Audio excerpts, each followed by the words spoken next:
Okay, tell you what, let's move on to what will be our hot topic for the day. Why would Christians all of a sudden take the testimony of women in the resurrection account when it was not customary to do so back then? They were kind of deemed secondary, if you would. I mean, if a man's testimony came up, it was like, oh yeah, so and so said, but a woman, they're like, where's your husband? I mean, that's really the kind of the feeling that you get from that era. So why all of a sudden are they willing to take the testimony of the resurrection account and all of a sudden build a doctrine on it? Does that mean that all of a sudden, well, if they took the testimony of these women, then it must be true? What does this mean? It's a point made by Christians in order to lend credibility to the Christian claim of a resurrection. The argument, this apologetic argument, goes something along these lines. In a Jewish court, a woman's testimony would not be considered in high esteem.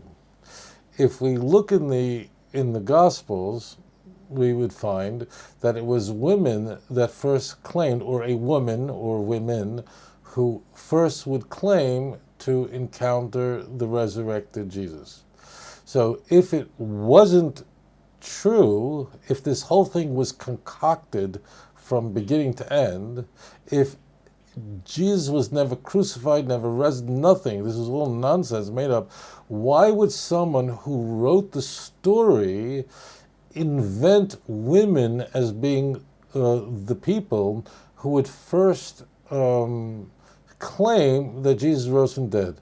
If someone was concocting the story from whole cloth, was inventing it out of nowhere, so they would certainly have inserted the most credible type of eyewitness, namely men, whose testimony, the argument goes, would be considered of much higher esteem in a Jewish court. That's how the argument goes. And therefore, given that it's women, therefore it must be true. This is a kind of a version of N.T. Wright, who really is a brilliant Christian theologian. He's an Anglican theologian. I mean, really brilliant.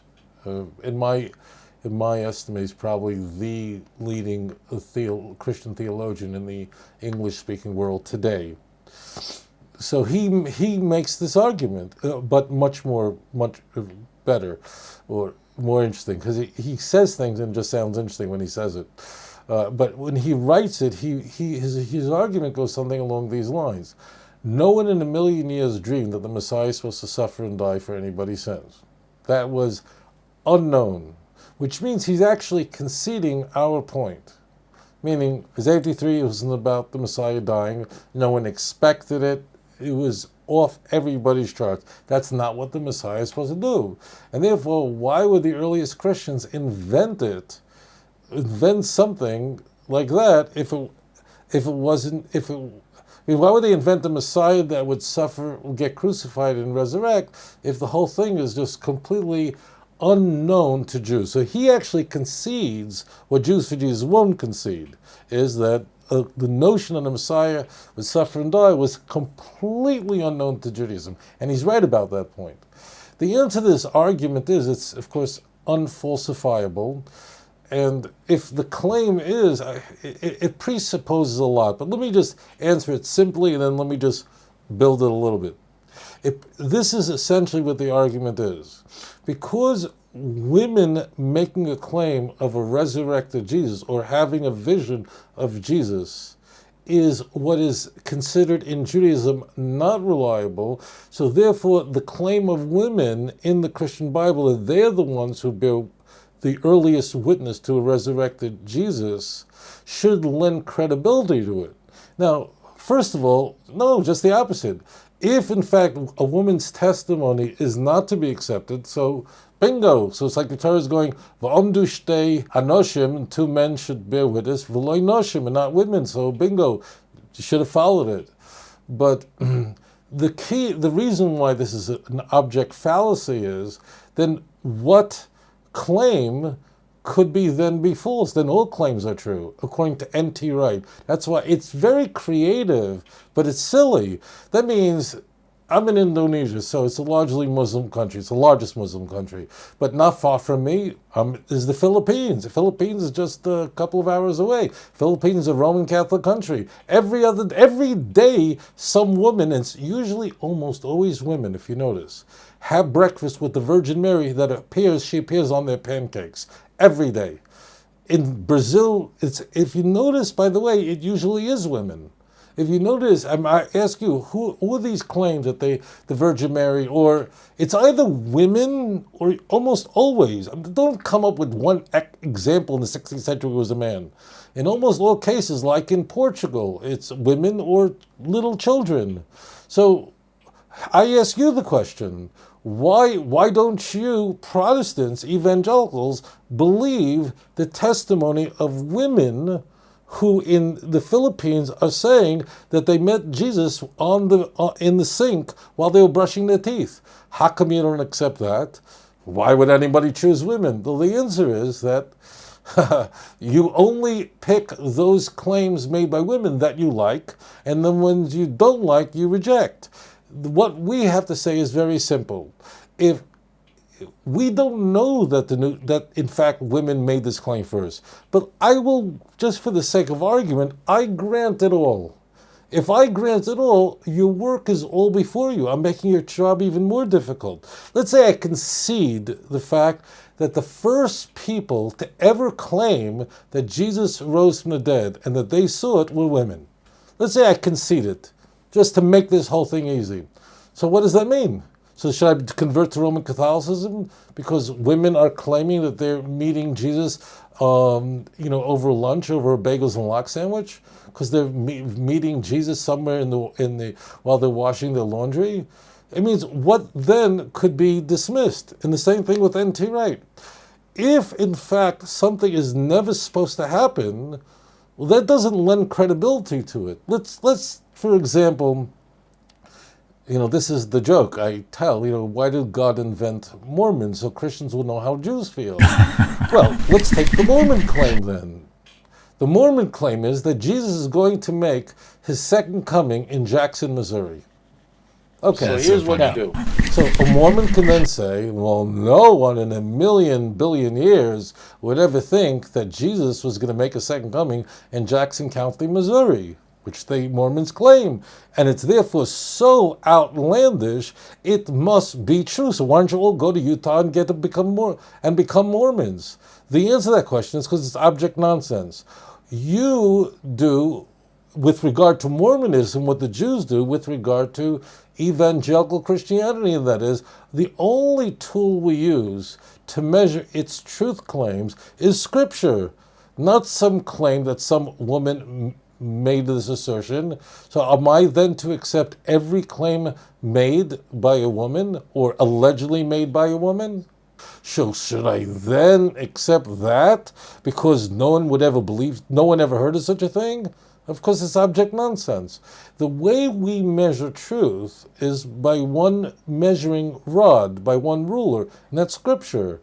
And therefore, if let's say we have women in the Philippines or in Singapore or in Sao Paulo, the largest Roman Catholic country in the world, who claim that they have breakfast with Mary every morning, and as I said, they typically are women for some reason. It's women who meet Jesus, they meet Mary, they talk to Mary. So why don't you go become a Roman Catholic? The answer is, of course, it's nonsensical. We wouldn't do that. We follow Scripture. And every aberrant religious system, every heresy or heterodox movement, of course, introduces all kinds of claims that are object nonsense. But we follow the Bible. We don't follow some convoluted thing that they wouldn't. The answer is, maybe it was women that made this claim, just like women make the claim about having dinner with Mary every day. אדון עולם אשר מלך בטרם כל יציר נברא ועת נעשה בחפצו כל אז אזי מלך שמו נקרא, ואחרי ככלות הכל לבדו ימלוך נורא, והוא היה והוא הווה והוא יהיה בתפארה. אדון עולם אשר מלך בטרם כל יציר נברא, לעת נשא בחפץ הכל, אזי מלך שמו נקרא, ואחרי ככלות הכל לבדו ימלוך נורא, והוא היה והוא הווה והוא יהיה בתפארה. אדון עולם אשר מלך בטרם כל יציר נברא, לעת נשא בחפץ הכל, אזי מלך שמו נקרא, ואחרי ככלות הכל לבדו ימלוך נורא, והוא היה והוא הווה בתפארה, והוא הווה והוא יהיה בתפארה. אדון עולם אשר מלך בטרם כל יציר נברא, לעת נשא בחפץ הכל, אזי מלך שמו נקרא, ואחרי ככלות הכל לבדו ימלוך נורא, והוא היה והוא הווה והוא יהיה בתפארה. אדון עולם אשר מלך בטרם כל יציר נברא, לעת נשא בחפץ הכל, אזי מלך שמו נקרא, ואחרי ככלות הכל לבדו ימלוך נורא, והוא היה והוא הווה והוא יהיה בתפארה. אדון עולם אשר מלך בטרם כל יציר נברא, לעת נשא בחפץ הכל, אזי מלך שמו נקרא, ואחרי ככלות הכל לבדו ימלוך נורא, והוא היה והוא הווה בתפארה, והוא הווה והוא יהיה בתפארה.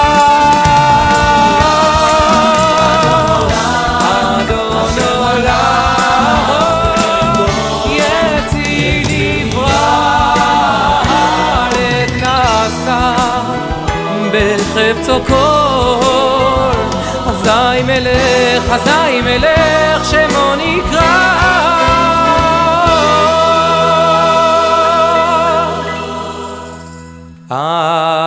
אדון עולם אשר מלך בטרם כל יציר נברא, לעת נשא בחפץ הכל, אזי מלך שמו נקרא, ואחרי ככלות הכל לבדו ימלוך נורא, והוא היה והוא הווה והוא יהיה בתפארה. אדון עולם אשר מלך בטרם כל יציר נברא, לעת נשא בחפץ הכל, אזי מלך שמו נקרא, ואחרי ככלות הכל לבדו ימלוך נורא, והוא היה והוא הווה בתפארה, והוא הווה והוא יהיה בתפארה, והוא היה והוא הווה בתפארה, והוא הווה והוא יהיה בתפארה.